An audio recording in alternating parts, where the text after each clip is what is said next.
नमस्कार, मैं हूँ रचना श्रीवास्तव। सी टाइम्स के खास मुलाकात कार्यक्रम में आज हम आपकी मुलाकात करवाने जा रहे हैं जबलपुर शहर के हमारी संस्कारधानी के जाने माने सुप्रसिद्ध साहित्यकार संतोष नेमा जी से, जो कि मंथन श्री साहित्यिक, सांस्कृतिक और सामाजिक संस्था के संस्थापक भी हैं और जबलपुर की लगभग सारी संस्थाओं से जुड़े हुए हैं और विभिन्न पदों पर रहे हैं। तो आइए बातचीत का सिलसिला शुरू करते हैं। बहुत बहुत स्वागत है आपका हमारे स्टूडियो में। बहुत बहुत धन्यवाद। सी टाइम परिवार के सभी सदस्यों का बहुत बहुत आभार व्यक्त करता हूँ, धन्यवाद ज्ञापित करता हूँ कि आज आपने मुझे आपके कार्यक्रम खास मुलाकात में आने का अवसर प्रदान किया। जी, बहुत बहुत शुक्रिया, धन्यवाद। सबसे पहले ये बताइए कि आपकी एजुकेशन कहाँ से हुई? मेरा जो प्राइमरी एजुकेशन है जी, मैट्रिक तक वो आदिगांव जिला सिवनी से हुई। उसके बाद मैंने कॉलेज जो है जीएस कॉलेज सिविल लाइन से बीकॉम किया और यूनिवर्सिटी से एलएलबी किया है यूटीडी डिपार्टमेंट से। अच्छा। तो पूरी जो कॉलेज की सेवाएं, महाविद्यालयीन शिक्षा है वो जबलपुर से ही मेरी हुई। जी जी, जी। तो ये बताइए कि साहित्य की और रुझान कैसे हुआ?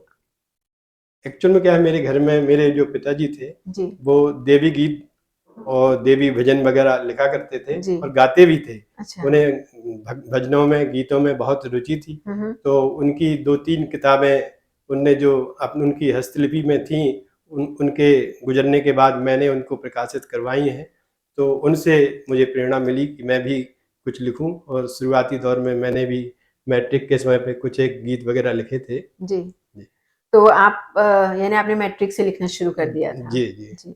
तो सबसे पहली कविता कौन सी थी, अगर आप हमारे दर्शकों को सुनाएं तो? हाँ, कुछ एक अंश मुझे जरूर याद है। जी बिल्कुल। कि बड़े बड़ों ने खाई मात, हम जैसों की क्या औकात। बड़े बड़ों ने खाई मात, हम जैसों की क्या औकात। सूरज को जुगनू का डर, ऐसे बदल गए हालात। बड़े बड़ों ने खाई मात, हम जैसों की क्या औकात। फिर होगी नीलाम ओढ़नी, चली दिखावे की बारात। बड़े बड़ों ने खाई मात। कुछ एक पंक्तियां मुझे याद थी। जी जी, बहुत खूब, बहुत अच्छा और बहुत सत्य के काफी निकट आपने चीजें पकड़ी हैं और लिखी हैं उनको। तो जब आपने अपनी फैमिली में बताया कि मुझे भी लिखने का शौक है, या उन्हें जब पता चला तो क्या रिएक्शन था उनका? एक्चुअल में मेरा लिखने का जो क्रम है, स्पीड जो है, अभी पिछले 15 साल से आई है। तो उस दौरान मैं सर्विस में था जी, पोस्टल डिपार्टमेंट में पोस्ट मास्टर था जी, और मिसेज भी सर्विस में थी जी। तो कभी कभी उनको जरूर ऐसा लगता था कि रात में मैं ऑफिस से आने के बाद रचनाएं लिखा करता था, क्योंकि मुझे लिखने का काफी शौक था।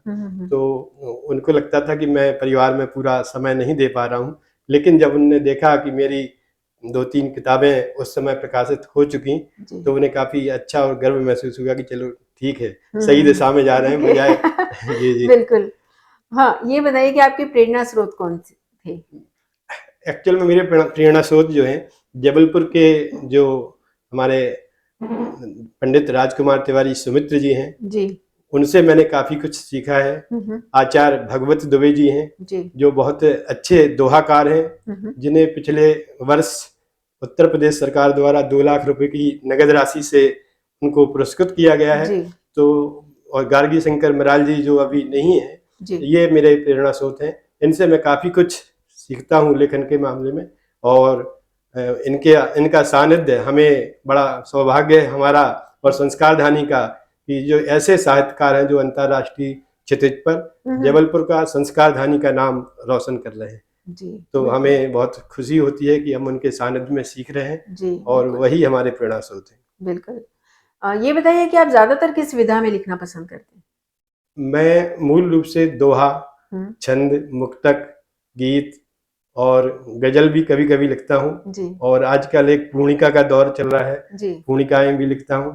तो दोहे ज्यादा मैंने लिखे हैं, और अभी मेरी एक किताब पब्लिश हुई है जिसमें पहले जो पद लिखे जाते थे, मीरा के, सूरदास के पद हैं, तो पूरी मेरी एक किताब है, मैं आपको दिखाना चाहता हूँ दर्शकों को, कि तुम बिन सूना यह संसार।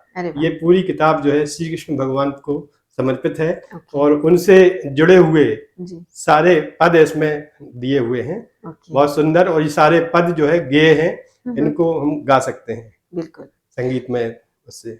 बढ़िया, यानी आपने एक किताब आपकी 4 किताबें पब्लिश हो चुकी हैं। जी जी। और शायद जी एक आरती संग्रह मेरी प्रकाशित हुई है बहुत सबसे पहले जी। उसके बाद सपनों के गांव में एक किताब ये प्रकाशित हुई है जी। उसके बाद तुम बिन सूना यह संसार जो मैंने पहले बताया जी। और ये किताब जो है देवी नमन मेरे पिताजी के लिखे हुए जो भजन अच्छा, और भक्ते हैं माँ को समर्पित जी। देवी माँ को जी। उसको मैंने प्रकाशित करवाया देवी नमन के नाम से। ये 4 किताबें अभी पब्लिश हुई हैं। जी। तो आप जैसे कि हम जानते हैं कि मंथन श्री साहित्यिक सामाजिक और सांस्कृतिक संस्था के संस्थापक हैं, तो ये संस्था किस तरह काम करती है? मंथन श्री साहित्यिक सांस्कृतिक संस्था नवोदित साहित्यकारों को एक मंच प्रदान करती है जी। और प्रत्येक माह या हर 2 माह में मासिक काव्य गोष्ठियां भी आयोजित करती है। जी। साथ ही ऑनलाइन पटल पर तमाम छंदात्मक पाठशालाएं भी आयोजित करती है जिसमें नवोदित जो साहित्यकार हैं वो छंदात्मक लेखन कर सकें। दोहे की छंदशाला, छंदों की, मुक्तक की, गजलों की, इस तरह से हम लोग जो है पटल पर आयोजित करते हैं और ऑफलाइन भी हम लोग अनेक कार्यक्रम करते हैं। जी। और मूल रूप से पिछले वर्ष हमने एक मंथन श्री का साझा काव्य संग्रह भी प्रकाशित किया है जी। और आने वाले समय में जनवरी माह में एक जय हिंद विषय पर हम लोग साझा काव्य संग्रह पुनः प्रकाशित करने वाले हैं। अच्छा। अभी पिछले दिनों ये मंथन श्री के नाम से इसमें गीत, गजल जी और छंदात्मक दोहे वगैरह हैं। ये साझा काव्य संग्रह मंथन श्री संस्था के द्वारा प्रकाशित किया गया था। अरे वाह, बहुत अच्छी बात है। और जैसा आपने बताया कि आप नवांकुरों को मंच प्रदान करते हैं, ये बहुत अच्छी और बहुत बड़ी बात है क्योंकि जिसमें टैलेंट है अगर उसको दिखाने का मौका ना मिले तो वो फिर वहीं रह जाता है। हमारा उद्देश्य भी यही है कि जो नवोदित साहित्यकार हैं जो नए आ रहे हैं वो इस छंदात्मक लेखन करें, सीखें और जो हमारे वरिष्ठ साहित्यकार हैं उनके माध्यम से हम लोग ऐसी पाठशालाएं नियमित आयोजित करते रहते हैं। जी बिल्कुल। तो ये बताइए कि ये जो आपकी संस्था है मंथन श्री, तो ये साहित्यिक सृजन के अलावा और क्या क्या करती है? साहित्यिक सृजन के अतिरिक्त हम लोग जो है हमारी संस्था का मूल रूप से नाम है मंथन श्री साहित्यिक सामाजिक सांस्कृतिक संस्था। हम सामाजिक परिप्रेक्ष्य में भी वृद्धाश्रम में लोगों को सेवा करते हैं। अच्छा। और जो नीडी व्यक्ति हैं उनकी मदद पहुंचाने का काम भी करते हैं। साथ ही सांस्कृतिक स्तर पर संगीत के भी तमाम कार्यक्रम मंथन श्री संस्था द्वारा आयोजित किए जाते हैं जिसमें संगीतमय कार्यक्रम रहते हैं। उसमें भी हमारा यह प्रयास रहता है कि जो नवोदित गायक हैं, कलाकार हैं, उनको एक मंच प्रदान करें, संस्कारधानी के जो नए गायक हैं, ताकि उनकी प्रतिभा उभर करके सामने आ सके। बहुत अच्छा काम कर रहे हैं आप। जी।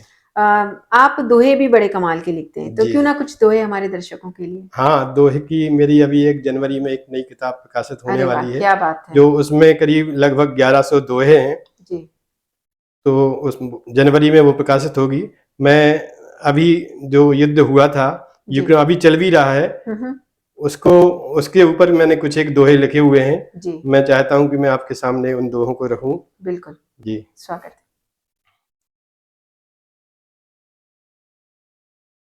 अभी आपने देखा होगा कि उत्तराखंड में कुछ एक जो सुरंग में लोग फंस गए थे जी जी। उसके ऊपर भी मैंने एक दोहे कुछ 5-6 दोहे लिखे हैं, मैं आपके सामने प्रस्तुत कर रहा हूँ कि साहस जज्बा हौसला जीत गए श्रमवीर और सरकारों की मदद से सीना गिरी का चीर और देवभूमि के देव सब मिलकर हुए सहाय और करके रक्षा सभी की स्वयं गए हर्षाए और दुनिया भी अब चकित है श्रम का देख बचाओ और देख सभी की प्रार्थना और देख सद्भाव और मिलकर सबने बचा ली मजदूरों की जान और बचाव दल की भूमिका अद्भुत बड़ी महान संकट की इस घड़ी में सब मिल रही है साथ और मिलता है संतोष तब ऊंचा होता मात। ये मैंने बहुत बढ़िया उन श्रमवीरों को समर्पित किए थे ये दोहे। जी, बहुत बढ़िया। जी, पूरी घटना को आपने काफी अच्छे से पिरोया है शब्दों में। 2-4 दोहे मैं और सुनाना चाहता हूँ जो आतंक पर आधारित हैं। जैसे कि आप देख रहे हैं कि यूक्रेन में जो युद्ध चल रहा है जी जी, कि मानवता मरती गई जिंदा बस आतंक और जिनके मन की क्रूरता खूब मारती डंक। बच्चे बूढ़े नौजवान महिला बनी शिकार, और नफरत की इस जंग में प्रेम बड़ा लाचार। और नफरत हिंसा ईर्ष्या नहीं सिखाता धर्म, जिनके मन आतंक हो उनके खोटे कर्म। जिनके मन बस विकृति हो वे आतंकी लोग, और निर्दोषों को मारते लगा खून का रोग। मानवता की लाश पर करते जो नित नृत्य, मानवता की लाश पर करते जो नित नृत्य, उनको क्या जन्नत मिले जिनके हिंसक कृत्य। ये बहुत आतंक पर बहुत से दोहे हैं, मैंने कुछ एक आपके सामने रखे। नहीं, बहुत शानदार लिखा है आपने, और बिल्कुल सोचने की बात है, आपने इतनी गहराई से उस चीज को महसूस किया, तब आपने शब्दों में पिरोया। बहुत सुंदर। ये बताइए कि आपको कई संस्थाओं के द्वारा सम्मानित किया जा चुका है, तो उसके बारे में कुछ बताइए। हाँ, शहर की संस्कारधानी की तमाम साहित्यिक, सांस्कृतिक, सामाजिक संस्थाओं द्वारा विभिन्न उपाधियों से मुझे सम्मानित किया गया है। विशेषकर मध्य प्रदेश में जो तुलसी साहित्य अकादमी है, उसके द्वारा भी मध्य प्रदेश तुलसी साहित्य अकादमी का तुलसी साहित्य अलंकरण से मैं सम्मानित हूँ। और राष्ट्रीय स्तर पर काम कर रही कादम्बरी संस्था द्वारा भी मुझे सम्मानित किया गया है। ग्वालियर की एक साहित्यिक संस्था है। ऐसे तमाम संस्थाओं के द्वारा मुझे सम्मानित किया गया है। जी, तो बहुत बहुत बधाई आपको सी टाइम्स की तरफ से। जी जी।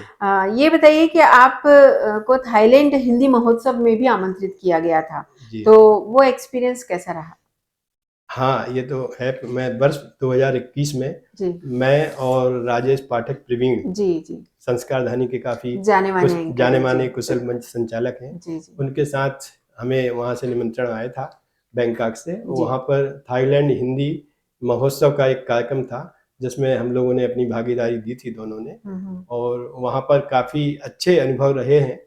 वहाँ पर हमने देखा कि थाईलैंड की जो भी यूनिवर्सिटी हैं, वहाँ पर हिंदी भाषा को बड़े लगाव और बड़े चाव से लोग हिंदी भाषा को सीखने का मन में रहता है, और वहाँ पर हिंदी भाषाएं सिखाई जा रही हैं, कोर्स में शामिल हैं थाईलैंड में। और हिंदी महोत्सव में भी हम लोगों को बहुत अच्छा महसूस हुआ। वहाँ पर तमाम वहाँ के जो कुलपति थे विभिन्न यूनिवर्सिटी के, वो भी वहाँ मौजूद थे, और वहाँ पर जो यहाँ के क्या बोलते हैं वो अधिकारी भी मौजूद थे वहाँ पे। तो वो तमाम लोग वहाँ पे थे। हम लोगों को काफ़ी अच्छा वहाँ पे लगा। और एक सम्मानजनक तरीके से उन्होंने काफ़ी हम लोगों को रिस्पॉन्ड दिया। हम लोगों ने वहाँ हिंदी के महत्व पर काफ़ी अपनी बातें रखी।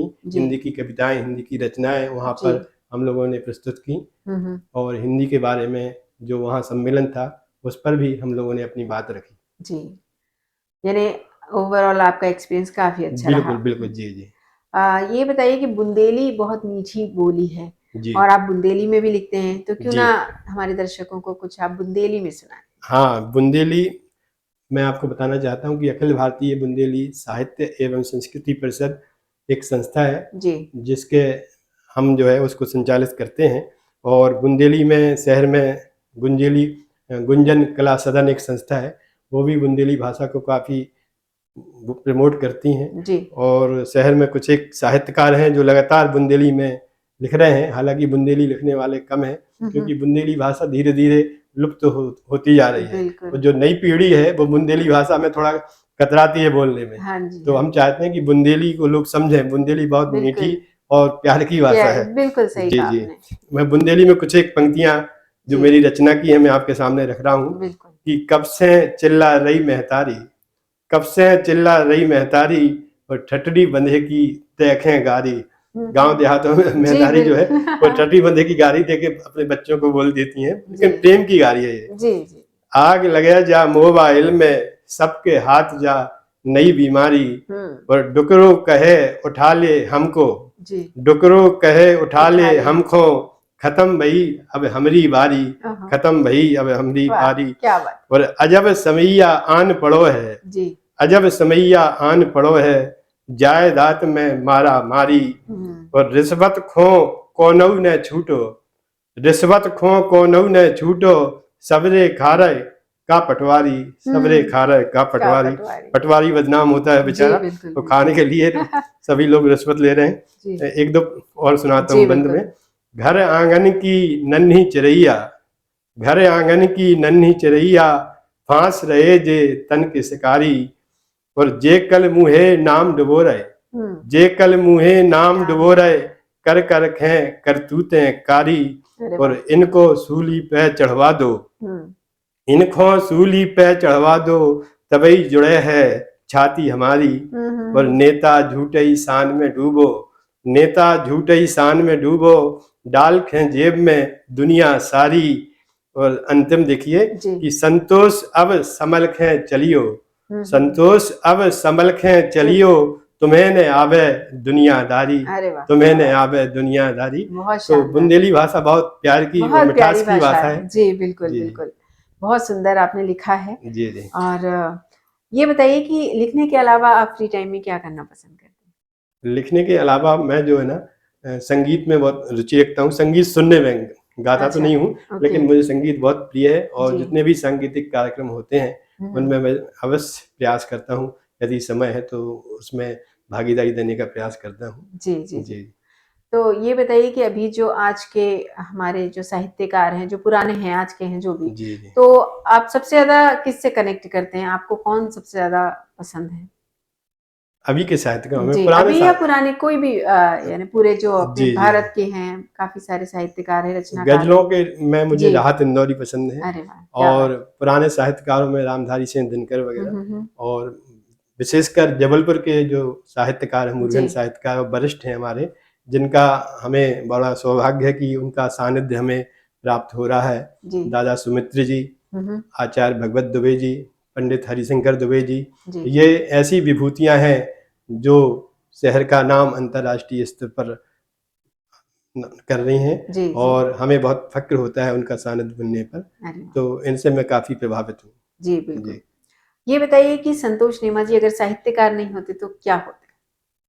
वैसे तो मैं डाक विभाग से सेवानिवृत्त हूँ, पोस्ट मास्टर की रूप में वहाँ से सेवाएं देता रहा। लगभग 38 वर्ष मैंने डाक विभाग में सेवा की है। और डाक विभाग के एसोसिएशन में मैं राष्ट्रीय अध्यक्ष भी रहा। अच्छा। तो वहाँ पे लगभग 38 वर्ष मैंने यूनियन में रहकर काम भी किया है सामाजिक। तो मेरी जो रुचि है सामाजिक सेवा के रूप में काम करने की, तो मैं उस फील्ड में सामाजिक सेवा है और थोड़ा राजनीति में भी दखल रखता हूँ। तो इन क्षेत्रों में मैं सक्रिय हूँ और रहूंगा भी। जी। तो आपने जैसे कि डाक विभाग की बात की है, तो एक डाक टिकट भी जारी हुआ है आपका, इसके बारे में कुछ बताइए। हाँ, डाक विभाग की एक अच्छी योजना है माई स्टैम्प। उसमें चाहे तो आप भी अपना टिकट जारी करवा सकती हैं। मात्र 300 रुपये में ये योजना जो है डाक विभाग में है। कोई भी व्यक्ति जाके डाक विभाग में फिलाटेली काउंटर पर अपना एक आवेदन दे करके, और वहाँ पर ये सुविधा उपलब्ध है कि आप अपना स्टैम्प जारी करा सकती हैं। अच्छा। विभिन्न फिलाटेलिक आयोजन यहाँ पर होते हैं, एग्जीबिशन वगैरह लगते हैं, उसमें भी ऐसे अवसर हमें मिलते हैं। जी। आप इतने सालों से इस क्षेत्र में हैं, तो क्या बदलाव देखते हैं आप साहित्य को लेकर तब से और अब में? अभी साहित्यकारों जो पहले जो लिखा करते थे वो समाज की जो समस्याएं हैं जिसमें एक सामाजिक संदेश छिपा रहता था। आजकल के जो साहित्यकार हैं वो जो मूल समस्याओं से हटकर कुछ भी कहीं भी मतलब दिशाहीन हो गए हैं और छंदात्मक लेखन कम हो गया है।